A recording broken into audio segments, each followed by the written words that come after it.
So if you're putting these wheels on a newer truck that has tire pressure sensors in it, and you want to retain that feature, there's a couple different ways to do them. Some places they'll take the valve stem off of the sensor and they'll band the sensor to the inside of the wheel. That was kind of like my worst case scenario.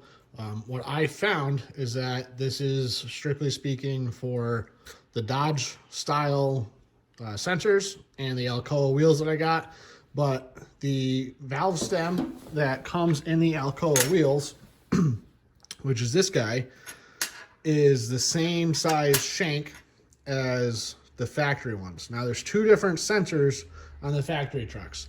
There's the ones for all outside tires and then the ones for the inside tires. The inside tires are different sensors, so that way the truck knows that they're on the inside, and they also come with the rubber valve stems. The rubber valve stems do not fit in this hole, therefore you need to run the metal ones. I was able to find metal valve stems that you can buy separately. They're like 10 or 12 bucks a piece. Bought two of those, swap them out into here, and now all four wheels will have metal valve, or sorry, all six wheels will have metal valve stems mounted to the tire sensors, mounted in the valve stem hole where they're supposed to be. And there's just one bolt you take out, and you can swap them out, and you're all set. One other thing that we got to do is the angle on the valve stem is a little bit different than the factory Alcoa ones.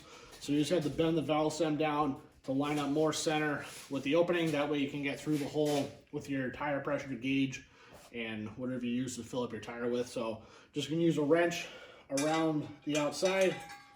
Just grab it and just give it a little tweak. It doesn't need to move much.